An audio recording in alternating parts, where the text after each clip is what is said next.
We're not being confined by what it was. Right. We're now being confined with what we invent. We can create the future myth, right? The future origin story is in front of us. Ben, as ever, fantastic to see you. Oh, thank you so much. I'm always looking forward to talking to you, and it's amazing to do this at sort of what I feel like is the end of a crypto winter and the beginning of a brand new age, but we'll see. We'll see. Now, look, there's a lot to catch up with you because I'm kind of following this journey with you and I want to bring everybody along with us. But you're up to all sorts of stuff. It's not just crypto. So let's get what else you're up to. Let's talk about that as well, because it's always amazing with you. I don't know how you manage to have so many things going on at once. So what are you up to? Yeah, it's kind of wild that I over the last year, just project after project kind of got started. And so I'm in this point where I'm working pretty much round the clock on so many things. But the main focus is right now, apart from the NFT project, which I've gotten so excited about, is I have a movie about to shoot based on the GameStop drama. We all remember what happened with GameStop. And is this a documentary or a? No, this is like The Social Network. So I wrote a book called The Antisocial Network, which was a thriller about, the regular people on Reddit who took on Wall Street and took down a Wall Street bank, as we can now officially. The book, by the way. Thank you. That's so kind of you. Since the book has come out, Melvin Capital is no more. And so the reality is they really did take down Melvin Capital, which brings me back to all these conversations I had with Melvin Capital people telling me, oh, it's no big deal, we're fine. And that's like, I don't think they were fine. But anyways, our movie based on that book is going to be shooting in about 10 weeks, which is kind of incredible. And it's going to be a really big, in the theaters drama, akin to The Social Network. I think there's a little bit more comedy just because of the setting. It's a little bit more like The Big Short, I guess, kind of mixed with, but it's young. The characters are all, 20 somethings and other than the Wall Street people. So it's going to be a really fun movie, I think. The script is amazing and we're directed by Craig Gillespie, who did I, Tonya, and he did Cruella, and he did the Pam and Tommy documentary, which was really amazing. So this guy is awesome, does rip from the headline stuff really good. So that's one big project. When's that out? Do we know when it might be? If it's shooting this fall, I'm guessing next year in 2023, towards the end, it's going to be kind of an award type movie. So I'm guessing you place it in the fall or winter. So my hope is the end of next year. And that's exciting. I'll get to be on set. I haven't been on a movie set since The Social Network. So it's been a little bit of a while for me. I'm writing the sequel to The Midnight Ride. I wrote a book called The Midnight Ride, which came out last year, which was a thriller. But that paperback comes out next month.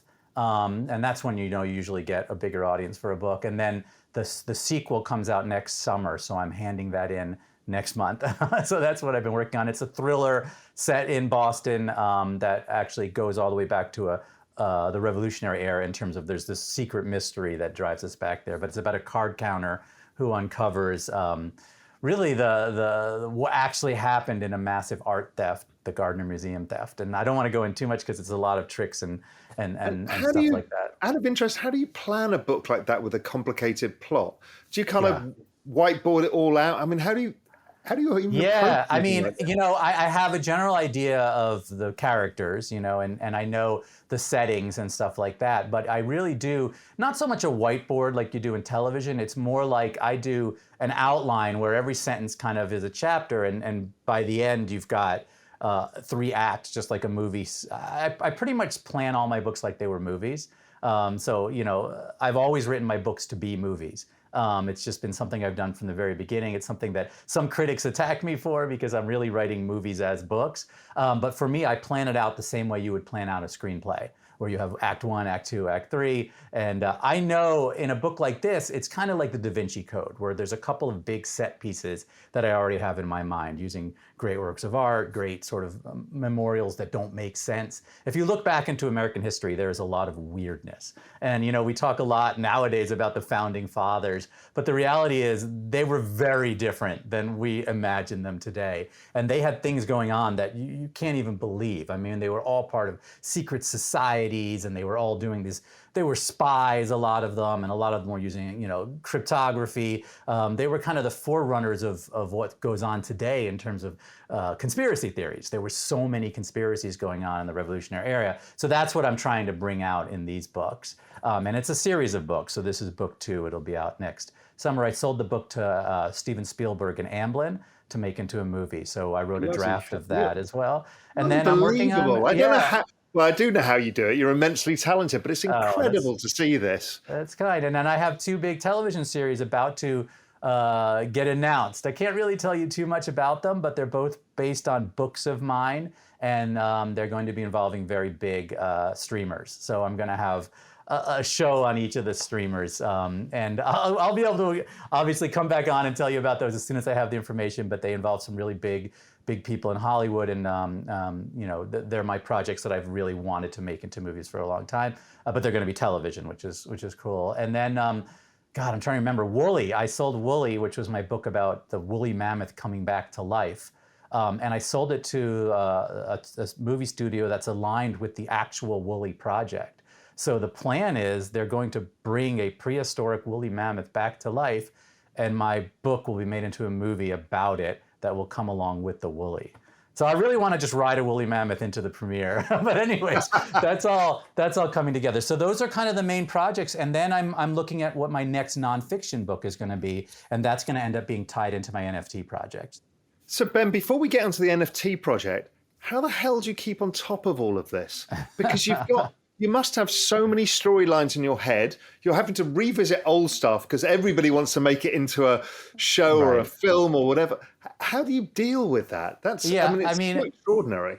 It's kind of like I'm very compartmentalized. So like there's a certain period of the day when I'm just writing. And then there's a certain period of the day when I'm dealing with sort of phone calls and things like that. But the problem is as you write a book, you get so involved in the storylines and in the characters that you do kind of fall apart. So the rest of your life does become a bit of a shambles. I'm fortunate in that I'm able to just do this full time.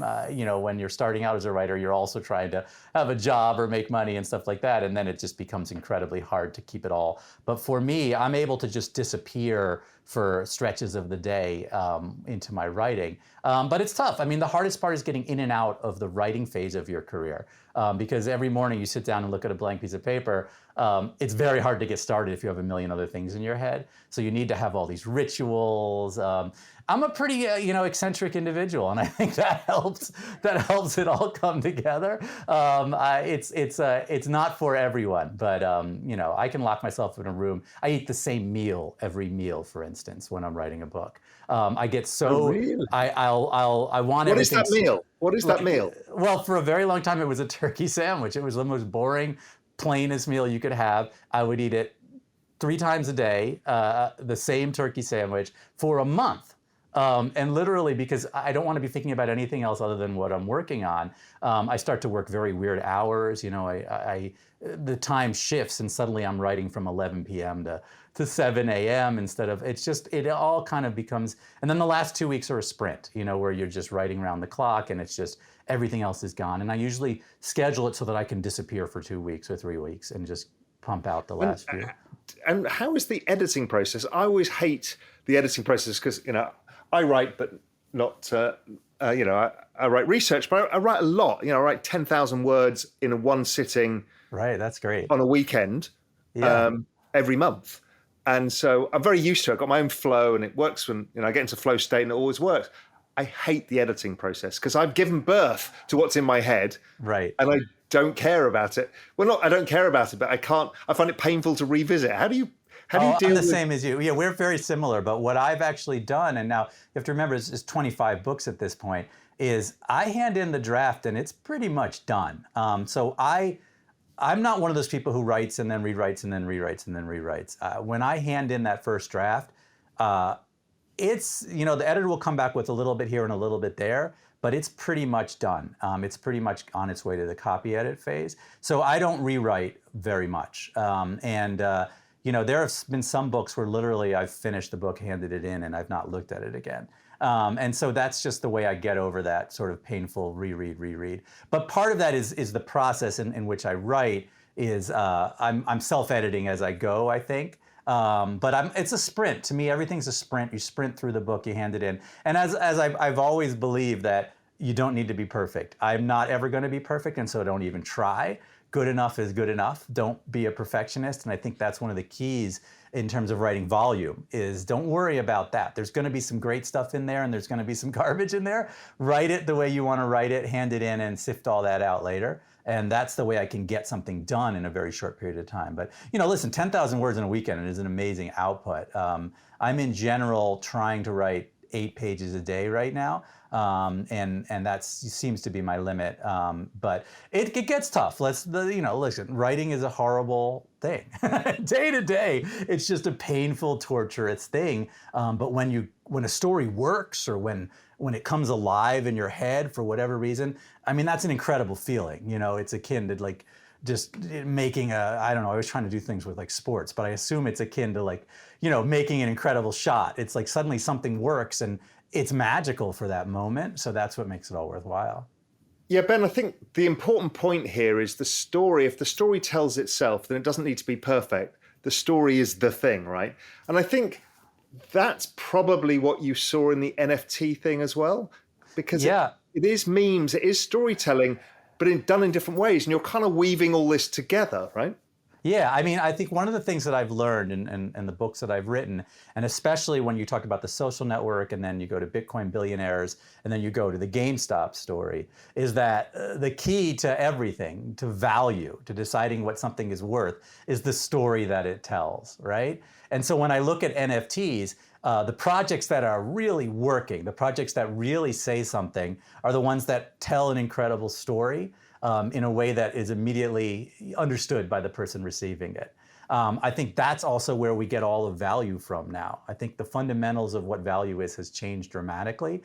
And you look at something like GameStop and you say, well, why is GME worth 100 or 300 or 500? And it has nothing to do with the fundamentals of the company. It has to do with this story that people want GME to succeed and they want to beat Wall Street. And so when I look at the NFT industry and I look at different NFT projects, I think, what story is being told here? And is it something that people can receive right away and emotionally grab and become a part of what they are? And so you look at PFPs, the ones that work are the ones that tell your story, right? The projects like Apes and things like that are telling a much bigger story. And so when I did an NFT project, I definitely wanted to be about storytelling. Punk 6529 always talks about Noah Harari's book. I think it's in Homo Deus, so I'm rereading now, about intersubjective myths and how humans use this kind of storytelling element to almost everything they do, whether it's government, religion, corporations, and that NFTs are kind of a big unlock in much of this, because as you rightly say, it creates value at the center of storytelling in a way that was before you'd sell a book or form a government or form a corporation, but this is a whole different way.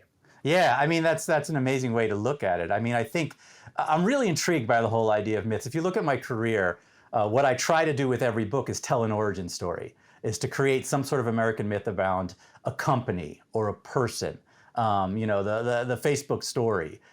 We were creating a myth around Zuckerberg and around what Facebook really was. And it was based in all the reality of what it was, but we wanted it to be larger than life. And so every book I try and write, I'm trying to do an origin of something that I know is going to be world-changing or life-changing.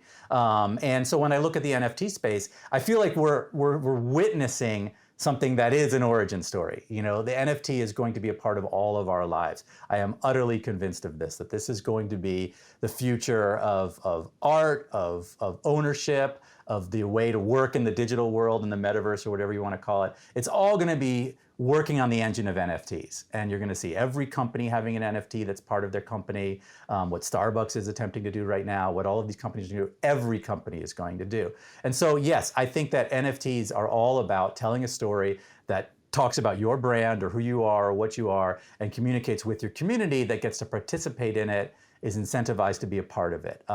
So yeah, I'm all in on NFTs just because I believe in this technology as being the first time that an artist, or a musician or whatever, a photographer, can actually have their audience be a part of it and the community becomes part of it. So yes, it's all about the story, and that's what I do. So it seemed like a natural progression. It feels this time is a departure for you, because this is more like gonzo journalism. You're creating something where you are part of the story, right? Which is a very different departure, because you've been the observer on the outside looking in at these myths developing, these origin stories, and now here you are writing as one of the key characters, essentially, at the center of this, which is a very different approach now, right? Yeah, I mean, I've always been the fly on the wall, like just following the Winklevi around or whatever it is. And I've never stepped into it before. And this has kind of been my first experience doing that. And that was what, when I first looked into the NFT space, I did think, well, should I just write a book about NFTs? Or should I just write a screenplay about NFTs? And it was the nature of what NFTs are that made me think, no, I want to step in and be a part of the story in a way. Now, when I write the movie that comes at the end of my NFT project, I won't necessarily insert myself into the movie, but I am thinking for my next nonfiction book. I've been telling stories on my Discord to our NFT community, and they've been stories from, about Russian oligarchs and UFOs and all of the things that I've studied and learned about, and all the crazy stories. That is probably going to become my next book. And there's going to be a big NFT element to it. So the goal is I'm writing that book basically on the Discord, and that book is going to be something that we're going to do a drop around and we'll be a part of it. So there is something Inception-like going on here. What's something within something else. But I do think that's what we're moving towards, because look, we're all moving online, and this is where it all lives, right? This is why I was asking you before how you can have your brain operating so many different things, because this is exactly what you're doing here.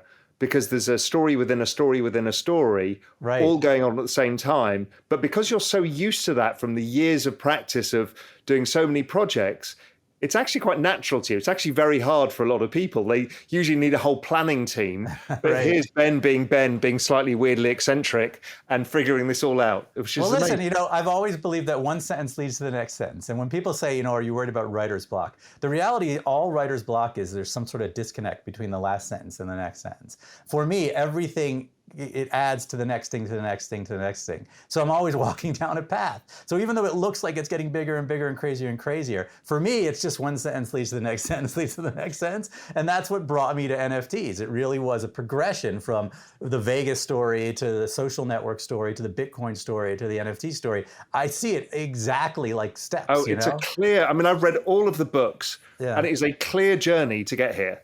Yeah, I see it and I feel it, and it's almost like it was meant to be, but obviously that's just from the point of view of where you are now. Everything always looks like it was meant to be. But I do feel like I have been in a progression towards the moment we're at. So, okay, let's catch people up with the project, where you started, where you are, where it's going, because there's, again, a lot going on in typical Ben world. There's a lot going on. So first, start at the beginning. For people who didn't watch the first interview, what was the original idea, concept? Where did you start? How did it evolve? And then we'll go into where we are now and where it's going. Sure. So it all started with the Winklevi twins. They told me about NFTs and told me that, why they thought this was going to be world changing. And I really stuck to it. I loved it. I thought this is amazing. And I wanted to create an NFT project that brings my community, people who like the stuff that I write about, along with me. So the idea came about a guy named Adam Brotman, who is a genius. He's at Starbucks making their NFT project, which has just been announced. And he was like, what you should do is drops that lead to a project. So the first drop revolved around the GameStop drama. All of the artwork had to do with the rockets and memes like that. It was a 6,000 piece collection at 0.06 that sold out very quickly. The idea was you own one of each of my 3 drops, and you're going to share in a screenplay that I'm writing about the NFT space. So I'm writing a movie about NFTs, and the NFT community that is in the project gets to own half of it along with me.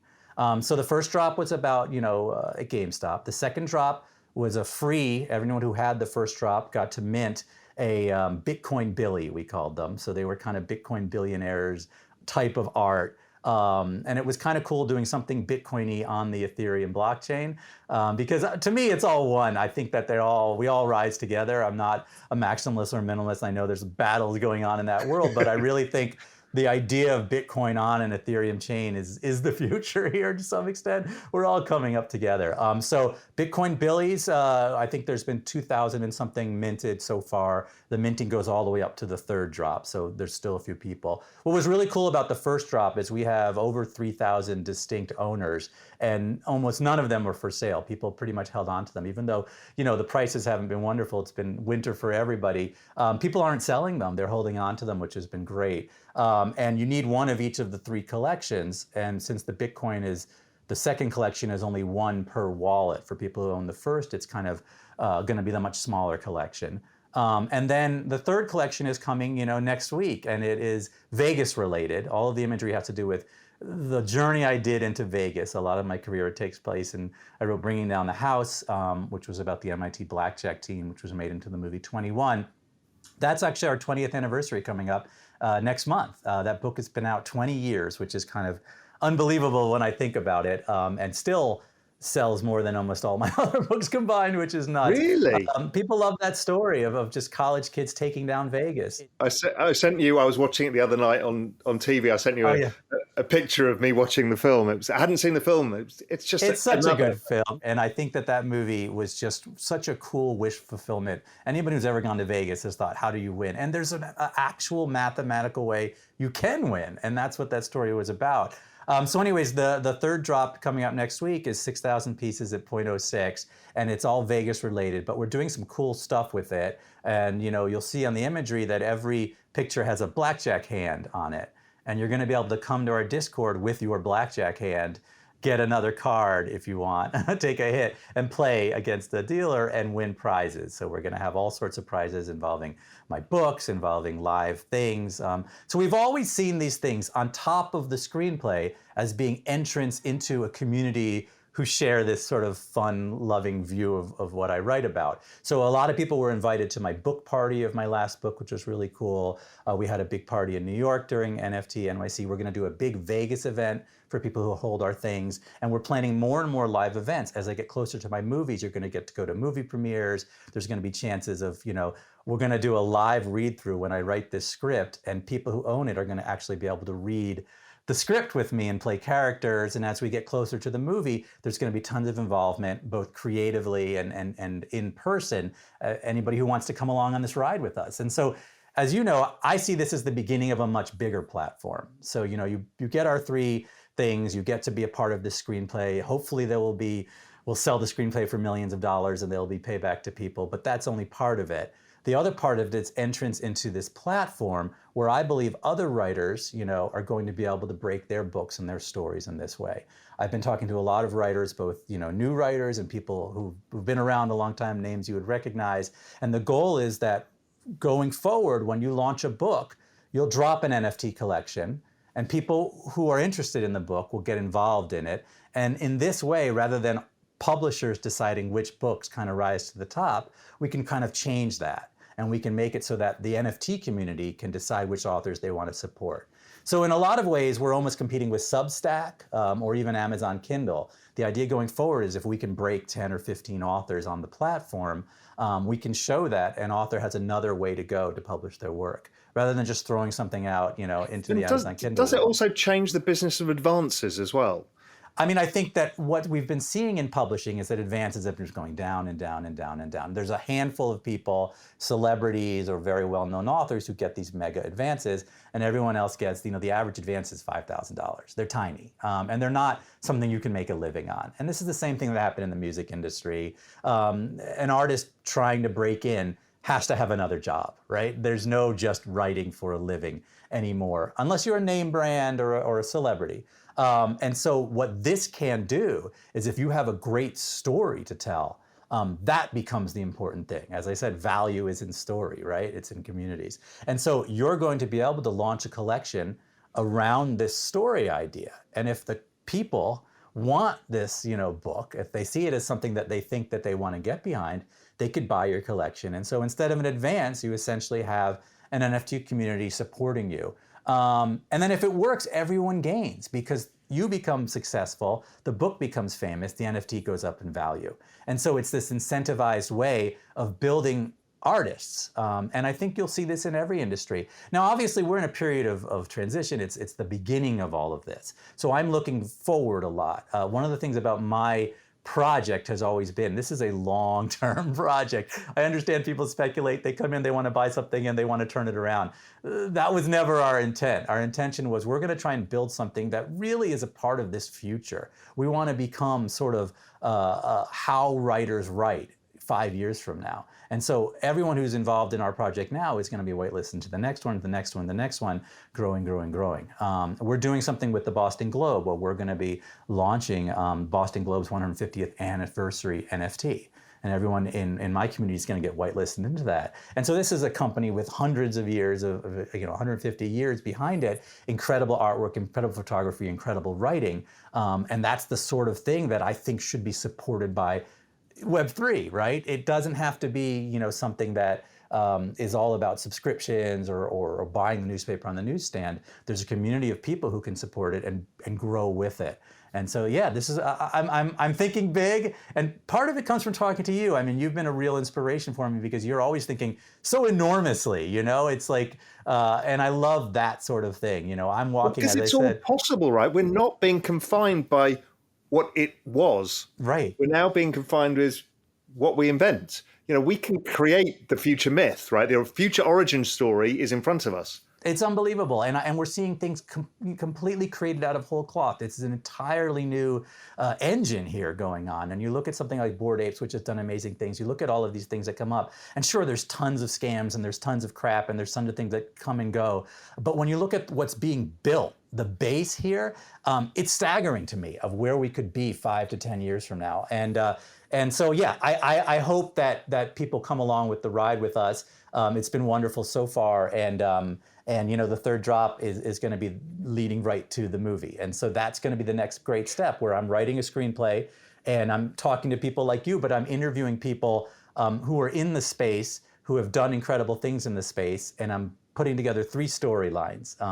The storylines are going to be, someone who stumbles into this, his whole family thinks he's crazy. He's a speculator, he's gambling essentially, but he builds himself a fortune in the NFT world.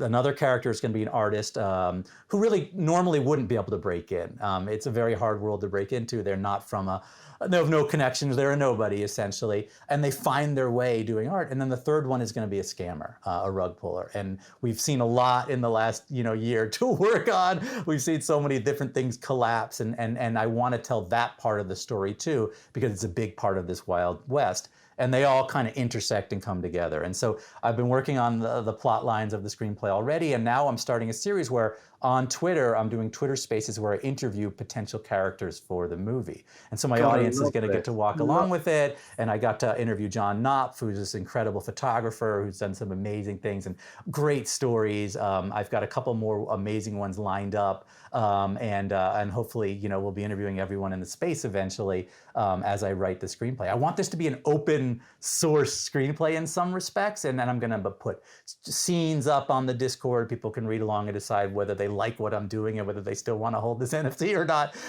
And we can all kind of just stay together on this. And then when the movie comes out, it's going to be the coolest thing ever.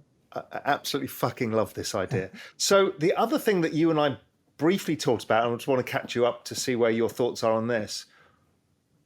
Movie financing is a big business.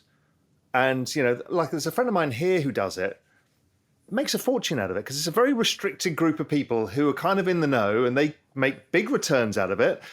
And you get penalized if you come with a screenplay to Netflix or HBO, whoever it is, because they have to front the costs, so they take a larger share than they would do. Have you thought about disrupting that part as well and trying to finance the movie itself via an NFT? Because I just think, why the hell wouldn't you? And it's absolutely something we've talked about and we've thought about. Now, you've seen a lot of things spring up where, we're going to make a movie. And I'm always looking at them and saying, oh, they're not going to make a movie. Because it's very hard to make a movie. The financial side of it is not even the hardest part, right? The hardest part is the art, getting the right elements together, getting sort of a good screenplay, finding a good director, getting sort of, and so I do think we're going to come in at an advantage, and that's the side that we know well, or I know well, and then the next part will be the financing side. I do think that there's a really great way to make movies with the community here. I do think that Hollywood as a whole is looking at this and figuring out, how does one do this? Is there an interesting way to do that? I would love to see the Web3 community make a movie. I would love to see a real big movie come out of funding in this way. And I do think that's one thing we're talking about for mine. Now, in the past, I've written a screenplay, sold it to a studio, and you're right, you get something up front, but that's it. If the movie explodes, becomes $1 billion movie, you don't get anything. You might get a bonus, but it's not a big part of it. The better way to go, if you have the willingness to take risk, is to finance it yourself. Well, the thing is the willingness to take risk changes in Web3 because you spread the risk like an insurance risk across a group of people. Right. So you're not having to fund it yourself. Let's say you've got the money to do it, you take the risk, you take the glory, but it's risky, right? And the last thing you want to do is blow your savings on something you think is going to be great. But you can spread the risk amongst the community and everybody gets more advantageous terms, including the movie studio, because they're like, oh, this has been de-risked for us as well. Yeah, I do think that that's a real possibility here with our project. It's something, when we get to that point, I'm going to put it to the community and I'm going to say, we've got a couple choices here. I can sell this to a studio or try to sell it to a studio or try to sell it to a streamer and you'll get a check and that's where it'll go. Or we can try and really make the movie ourselves and do a tokenize it and put it together. And obviously there are legal ways you're going to have to go through a lot of. You know what they're going to say. Side. You know what they're going to say, Ben. They're going to be LFG, let's fucking go. I do think there's some level of that. I think there's some level of that, but you got to be realistic. And I've been in the movie business a long time. And let's just say I'm on my third movie about to shoot out of 25 books. I understand I'm a huge optimist, and every book I write, I'm like, this is going to be the biggest movie of the year. At the same time, I understand the reality of it. And so I do think LFG, that would be the way I would want to go. I would say, let's just go for it. We can raise $20 million and we can make a movie. And then we own it. And it makes $300 million and everyone's going to have a great time. But you have to be rational and you have to understand where we have to go if we're going to do that and how it's going to work. But you're right. I think that the community will. I do think that that's the type of people who are in this community. People want to take a risk and go for it. And this is, by the way, goes back to the GameStop story. Everyone I interviewed, nobody wanted 2x, right? 2x is it's bullshit, right? 2x is bullshit. You want 10x, you want 100x. And this is a new way of thinking, by the way.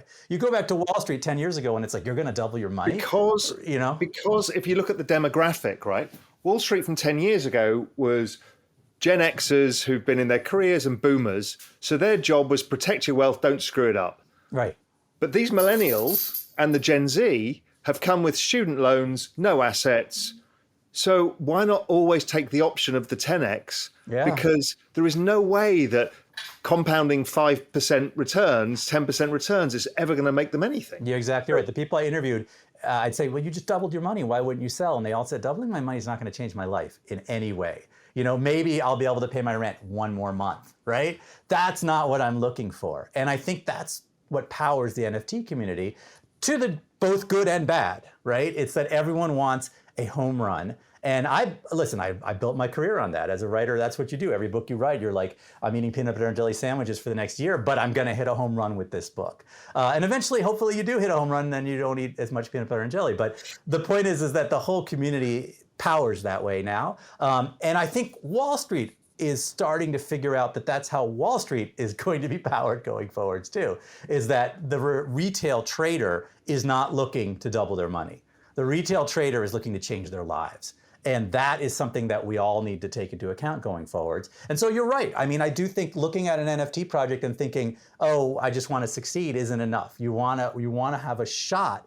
You want a lottery ticket. My agent said this to me the other day. Every movie is a spin on the wheel of life, right?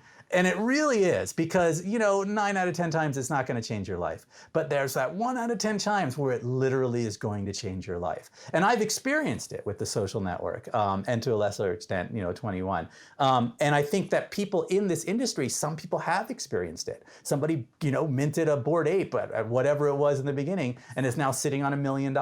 So there is that spin of life going on in the NFT community that is it's such a strong emotional thing. The idea that I have a chance at a spin at life, because most people never get a chance at a spin at life.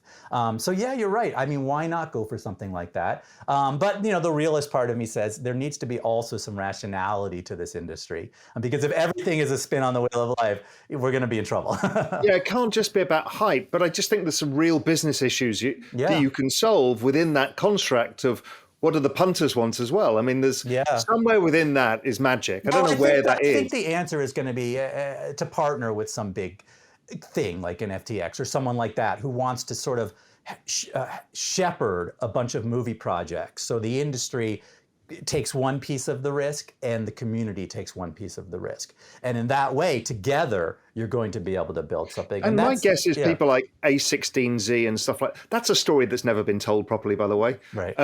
But A16Z, people like that would be interested, because what this is going to do, if it works, is it unlocks enormous potential in all sorts of parts of the creative entertainment. Yeah, one of the things that you'll overnight happen is good movies will start getting made.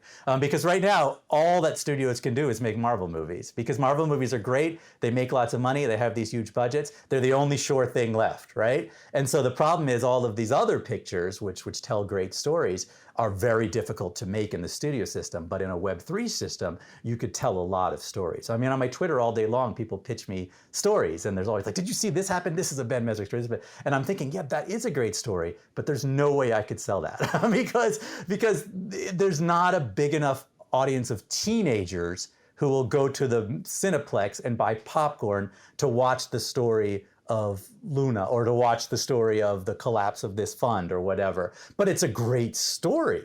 And so there has to be another way to tell it. And we might have it here in that if Web3 wants a story told, we could tell it. And they don't have to be books either. I mean, this is Substack for Web3. I know people have tried this, but it's there. Humans love storytelling and they want to hear the story told. And, how do people want to pay for that? How do they want to be involved? Do you want to be part of... You remember years ago, there used to be these kind of amazing kind of short story compendiums that kind of really arty and cool, and you would pay quite a lot of money to get one every month or every quarter. It'd come through this thick, and those things can live and breathe again in this way. Yeah, I mean, I definitely think, and one of the great things about what I've learned having this community in Discord, we've got 8,000, 9,000 people on there, is that there's so much intellectual interest, intellectual curiosity. People aren't just gambling, right? People are here because they want to see something really interesting and new and different. And I do think that there's a place for that sort of thing to re-explode. And what's cool about NFTs also is the interactive nature of it, what you can do with an NFT. I mean, we did a drop over Midnight Ride, which had in it a game. Basically, every day the NFT changed for 20 days. So anyone who bought the book was able to follow the puzzles in the NFT, then go to the actual book and find paragraphs that corresponded. And we had, 500, 1,000 people playing this game daily,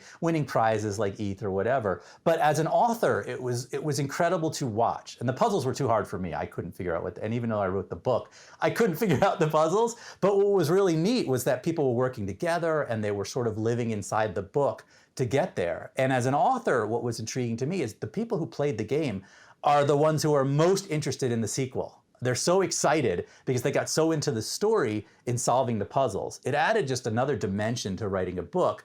And you could do this in any sort of book. You can invite people into it. And so I do think NFTs are a great way to extend the story into other people's worlds. And too. So just to go back to a point we talked about before. So is there a group of people helping you design this, or is this you storytelling via NFTs? I'm the pretty face to some extent. I'm a writer, I write my books, and I kind of know what my lane is. So I have people who know how to sort of program, Sure. Bunchu Joe, and I've got Adam, who's sort of a big thinker. And then in terms of the puzzles, we have this MIT guy, Scott Commoner, who's just amazing, who is creating the puzzle that goes inside the artwork. We have an amazing artist who goes on the web under Man Over Mars, and he's amazing, his artwork. And so there is a team behind. But the storytelling that the NFT, the journey you go through as an NFT holder, that's your storytelling, right? My goal is that people are going to be a part of my storytelling. And this is something that I'm going to do,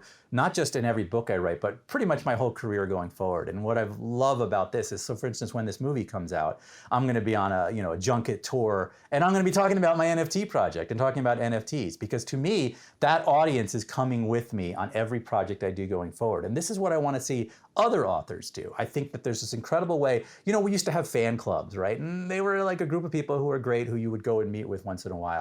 But it was always a megaphone, right? You're on Twitter, or you're doing a book club via Zoom, or a book club in person. This community is very different in that this community is coming with me, and they're a part of it, and they're an owner in something that I'm doing. And I want to see that extend throughout my career. So yes, I'm trying to create a story going forward that all these people are going to be participants in going forward. And so via the NFT and via the next NFT and the next NFT, I'm hoping this just builds and builds. So I want to ask you something else, is how Web3 has kind of changed your life, not in the respects we've talked about, right, but in the respects of how accessible everybody is. Oh, yeah. Tell me about the kind of people who've reached out, the crazy conversations where you've just sat back and gone, wow, this normally I'm trying to hound these people for one telephone call, and before I know it, right, this is going on. What's been going on behind the scenes in Ben World? In Ben World, well, it's funny because I've always been interactive with my audience as much as I could, and it's always been through Twitter because that's kind of the easiest place. And a lot of the stories that I've written have been pitched to me. I mean, I've told this story before, but The Social Network came from a random 3 a.m. Email from a Harvard senior, and pretty much most of my stories have been just someone reaching out to me and finding me. But now there's a community of people who kind of know me, and I'm there all the time. And so it's been really cool. I've heard lots and lots of stories about people who've worked their way in this community, who've had either major success or have been screwed dramatically, right? You get a lot of those stories back and forth, and they're really intriguing stories. And people want to talk to me a lot about writing too, so I get to talk to people who are starting out and trying to do their first book and stuff like that. But yeah, it's pretty cool. But I'm more thinking about, have the movie studios come to you and go, what the hell are you up to? Yeah, that kind of those conversations.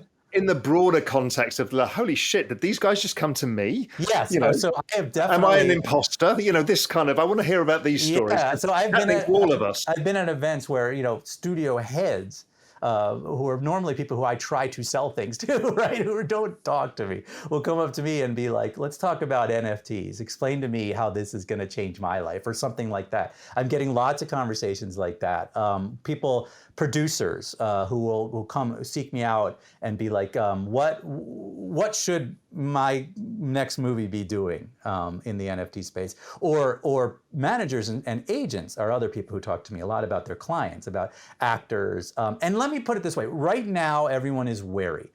There's a wariness going on, which is totally understandable, having to do with, is this going to be here for the future? Is this going to last? Number two is, what are the pitfalls? What are the fears here about how this looks? Studios on the whole want to embrace the NFT, but they're nervous at this moment because everyone's always afraid of losing their job. That's just the bottom line all throughout Hollywood. Nobody wants to risk their neck. And the interesting thing about Hollywood is you can't lose your job by saying no. You can only lose your job by saying yes. And this is the reason, if you look at how movies are made, this is the main problem in Hollywood, is that nobody wants to take the sort of risk that needs to be taken to create something great, because that's the thing that you can lose your job over. But it's until someone takes that risk that you get these great projects. And so there are a few people in Hollywood who are willing to take these mega risks, and the rest of people wait for everyone else to do it, and then they'll jump into it. And so we're going to get there. There was a huge article on Guy Oseary. I don't know if you saw, the Hollywood Reporter, and how he's moved into the NFT space, and it's opening doors. People are looking at this and saying there's something big going on here. I think as we move out of this kind of winter period and into sort of a more stability over the next 6 months, you're going to see some big Hollywood studios move in a big way. And what about the publishers? They're really old and decrepit in generally how they work. You have some interaction with publishers too. I was still sending in print manuscripts, typed manuscripts like 3 years ago, okay? They weren't even letting me email manuscripts and they would come back with like lines on them and you're like, oh my God, this is, the only reason I have a fax machine is for publishing houses, you know? Publishers are stuck. They let Amazon overtake them when there was no reason why that should ever have happened. They owned all the books.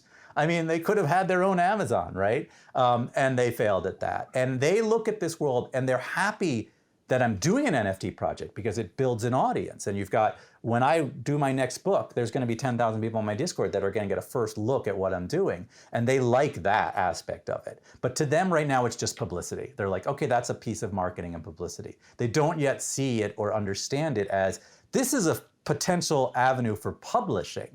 That this is a way you can publish books. That not just building an audience that wants to buy your book, but the audience can actually buy your book this way. We could figure that out. That's going to be a step for publishers.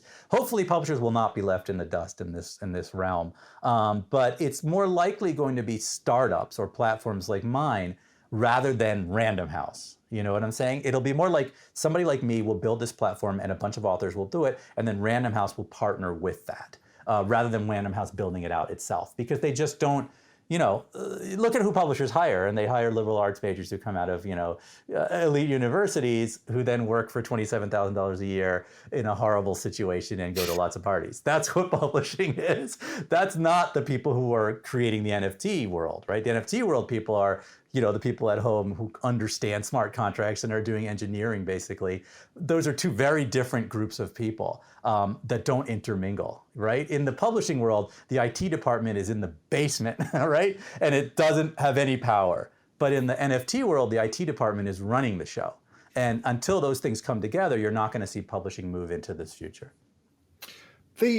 How are you thinking about using NFTs for characterization? We've seen it with Jenkins the Valet, for example. I love that, yeah. I love the Jenkins project, yeah. Which is a really cool project. We've seen what Gary Vee is trying to do with VeeFriends, creating media from the ground up by creating characters. Bored Ape is essentially that in some respects as well.